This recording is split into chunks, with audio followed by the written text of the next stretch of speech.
এখন আমাদের কি হবে? এখন আমাদের টাইম হবে, তাই তো? টাইম হবে তো?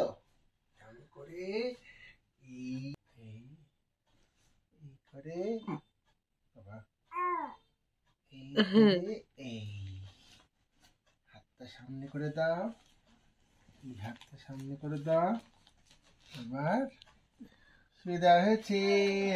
তো এখন আমরা টামি টাইমটা করাই, এভরিডেই করাই। দিনে অন্তত 2 থেকে 3 মিনিট টামি টাইম করানো হয়। তো টামি টাইমের অনেক উপকারিতা আছে। এইভাবে টামি টাইমটা করানো হয়। যারা টামি টাইমের প্রসেসটা জানো তাদের আর নতুন করে কিছু বলার নেই, কিন্তু যারা জানো না তাদের জন্য ইনফরমেশনটা দিয়ে রাখি যে ছোট বাচ্চাদের এরকমভাবে টামি টাইম করালে একটা উপকারিতা কি।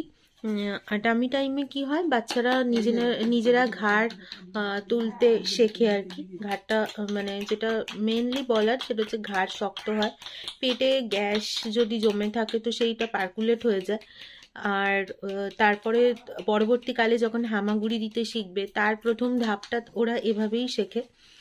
তো অনেকেই বলতে পারে যে এত ছোট বাচ্চাদের এরকমভাবে উপুর করানোটা ঠিক নয়। উপুর করিয়ে ঘুম পাড়ানোটা ঠিক নয়, কারণ সেখানে অনেক খারাপ দুর্ঘটনা ঘটে যেতে পারে। কিন্তু এভাবে উপুর করিয়ে 2 থেকে 3 মিনিট টামি টাইম করালে পেটে গ্যাসগুলো, বাচ্চাদের তো পেটে গ্যাস হয়, কারণ যারা ব্রেস্ট ফিড করুক বা ফর্মুলা মিল্ক খায় প্রত্যেকটা বাচ্চাদেরই পেটে কম বেশি গ্যাস হয়। তো সেইটা বেরিয়ে যেতে পারে, আর পেটটা পরিষ্কার হয়। আর আরেকটা হয় সেটা হচ্ছে ঘাড়টা তারা নিজে থেকে তুলতে পারে। হ্যাঁ, প্রথম হয়তো ঘাড়টা ওরা তুলতে পারবে না, কিন্তু পরবর্তীকালে আস্তে আস্তে তারা সোজা করার চেষ্টা করে, একদিকে মুখটা করে থাকে না। আমার মেয়ে যেরকম মাঝের মধ্যে এই যে আস্তে আস্তে ঘাড়টা তোলার চেষ্টা করছে, মাঝে কয়েকদিন বেশ সুন্দর ঘাড়টা তুলতো। ওটা বাচ্চাদের মুডের ওপর ডিপেন্ড করে। 2 থেকে 3 মিনিটের মতো করানো উচিত, তার থেকে বেশি কিন্তু নয়।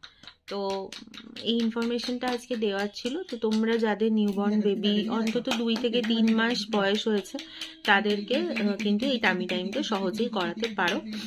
ডাক্তাররাও বলেন টামি টাইম, কারণ আমার ডাক্তার রেকমেন্ড করেননি, কিন্তু এটা আমি করিয়ে থাকি। বিভিন্ন ভিডিওস দেখেছি, অন্যান্য ডক্টরসের ভিডিওস দেখেছি, দেখে তবেই আমি আমার বাচ্চাকে টামি টাইমটা করাই।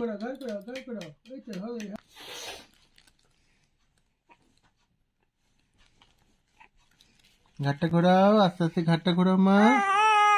হ্যাঁ, ঘাটটা ঘোরাও এবার আস্তে আস্তে।